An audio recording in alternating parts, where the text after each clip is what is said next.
Shalom, shalom, soyez bénis en ce jour, que la grâce, la paix de Dieu soit encore multipliée dans vos vies. Bienvenue à Vie Glorieuse, moment de témoignage, moment de révélation, moment où Dieu se révèle à tout un chacun, moment de motivation, c'est un moment où on se donne des fois des conseils ou bien c'est des fois pour juste relever nos pensées ou bien certains comportements que nous avons, mais à la base de la parole de Dieu. Et en ce jour, nous avons toujours, tout ce mois, nous avons parlé de l'orgueil. Et en ce jour, nous allons parler de ceux qui rejettent les instructions et qui rejettent quoi? Qui refusent et rejettent les instructions. Nous allons parler de ceux-là qui refusent et ils rejettent les instructions. Vous savez, il arrive qu'on croise des personnes où, par exemple, c'est, disons, un moins âgé, par exemple, qui est responsable, voilà, qui est son responsable, mais sa responsable, mais parce que la personne est moins âgée, ou bien soit parce que la personne, ils ont vu, par exemple, disons, son avant, voilà, son passé. Quand je dis son avant, c'est son passé. Ils ont vu son passé et ils n'acceptent pas, par exemple, son présent. Parce que quoi? Dieu change la vie de tout un chacun. Donc, tu peux connaître le passé d'une personne et automatiquement, le lendemain, Dieu change la situation de la personne de telle sorte que la personne devient un responsable. On a vu cela dans la vie de Joseph. Joseph, de la prison, du jour au lendemain, est devenu un premier ministre. C'est-à-dire que de prisonnier qu'il était la veille, le lendemain, il s'est retrouvé premier ministre, de telle sorte que Dieu a changé automatiquement sa vie. Dieu a changé sa vie, voilà. C'est de cette même manière que Dieu aussi change la vie de tout un chacun. Peut-être le passé, hier de la personne était prostituée ou bien prostituée, la personne était une personne qui était dans des situations qui ne sont pas, qui sont défavorables, ou bien ils étaient dans une situation qui n'est pas à la gloire de Dieu, et automatiquement, le lendemain, Dieu change la situation de la personne automatiquement et la personne change automatiquement. Mais il y a plein de personnes d'entre nous qui n'acceptent pas ou bien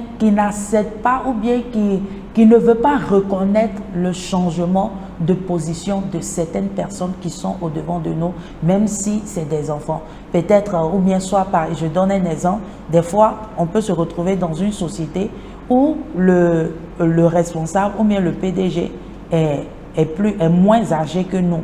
Mais le PDG qui est moins âgé que nous et qui donne des instructions, il y a des personnes qui sont grands, qui se sentent offusqués, qui se sentent, par exemple, des personnes comme si ils se disent que mais comment un enfant comme ça peut venir nous diriger, comment un enfant comme ça peut venir nous dire des choses, comment un enfant comme ça, de telle sorte que quand les instructions passent, ça a du mal à passer parce que ceux qui sont à côté, ils ne veulent pas suivre, ils rejettent les instructions et ils rejettent les ordonnances, ils rejettent ils refusent carrément de faire certaines choses qu'on leur dit. Et on voit cela dans la vie de Dathan et de Abiram. Et tu vas prendre avec moi Nombre 16, le verset 2. La Bible déclare, le verset 12, excusez. La Bible déclare, et Moïse envoya appeler Dathan et Abiram, fils d'Éliab, mais il dit, nous ne monterons pas. Voilà des personnes que Moïse les a appelés, mais ils ont refusé catégoriquement de quoi? De venir vers Moïse parce que quoi? Ils étaient remplis, ils étaient enflés d'orgueil parce qu'ils se disaient qu'ils sont sortis et ils sont arrivés, et ils sont là où ils sont arrivés, c'était une manière encore que Moïse allait, ils sont venus dans ce coin-là pour que Moïse ne les fasse pas avancer comme il se doit. Mais quand on voit un peu dans la vie, la Bible déclare dans le verset 15 que Moïse entra dans une ardente colère et dit à l'Éternel, n'aie pas égard à leurs offrandes, je n'ai pas pris d'eux-mêmes un âne et je n'ai pas fait tort à un seul d'entre eux. Et Dieu a regardé à la colère, Dieu a écouté la prière de qui? De Moïse. Et quand on voit un peu plus loin dans le verset 31, on voit qu'ils ont été engloutis dans le sol, eux et leur famille. Parce que quoi? Ils ont rejeté, ils ont refusé les instructions que Moïse leur donnait. Ils ont refusé catégoriquement les instructions que Moïse leur donnait. Mais les instructions que Moïse leur donnait, ça ne venait pas de Moïse, mais ça venait de Dieu. Donc, en ce jour, j'aimerais exhorter tout un chacun. Peut-être tu te retrouves dans une situation, ou bien tu te retrouves par exemple dans un travail, dans une société, ou bien quel que soit, même peut-être dans une église, ou bien quel que soit là où tu te retrouves. Et c'est un enfant, ou bien c'est un moins jeune qui te donne les instructions. Mais j'aimerais te dire que Dieu l'a placé là, c'est pour un but précis. C'est Dieu sait pourquoi il a placé cette personne-là.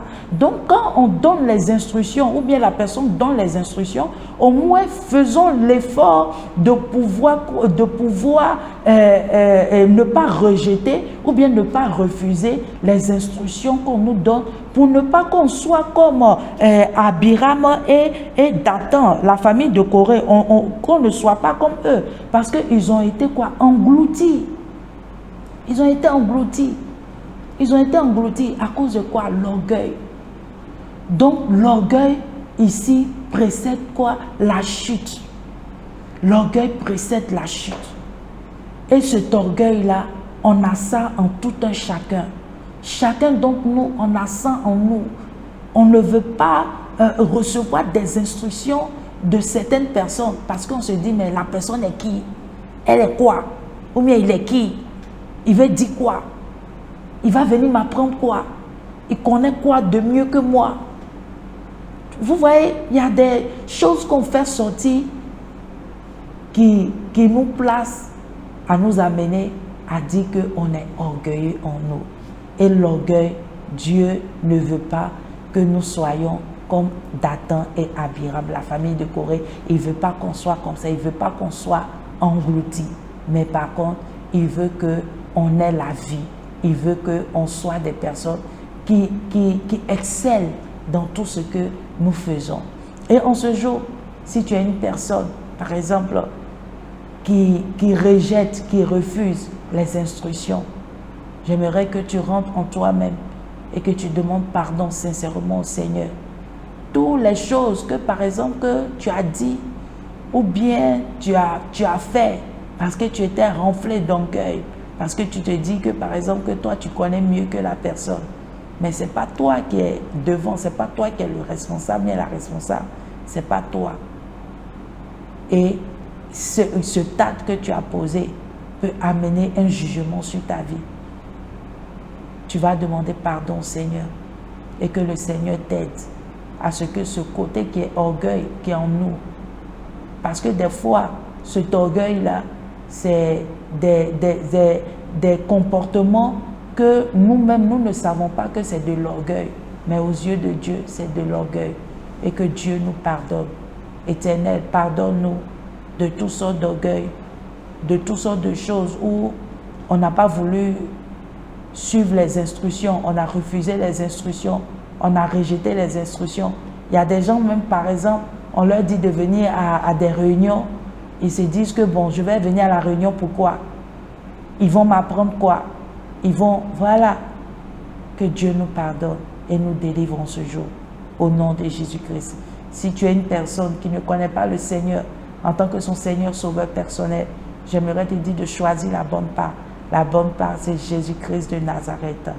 Et en ce jour, tu vas incliner ta tête et tu vas prier. Tu vas dire, Seigneur Jésus, je viens à toi tel que je suis. Je sais que je suis un pécheur, pardonne-moi, délivre-moi, que ton sang me lave, ton sang me purifie.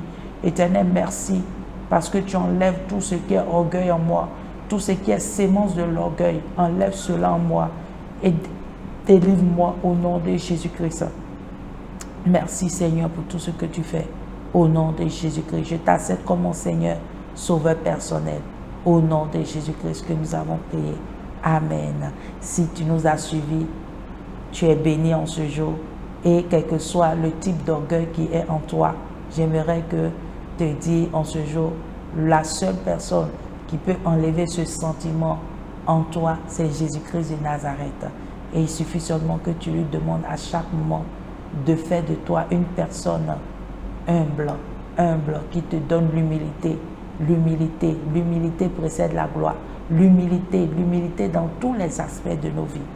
Soyez bénis, c'était Vie Glorieuse avec Essena Moti. N'oublie pas de partager, de liker, de commenter et d'inviter tes amis. Soyez bénis et bye bye. Plume d'une sister à une autre, un livre à avoir absolument. Plume d'une sister à une autre est disponible sur notre site web essenamotiministries.com et dans toutes vos librairies. Contact 07 08 84 59 01 05 05 40 92 73.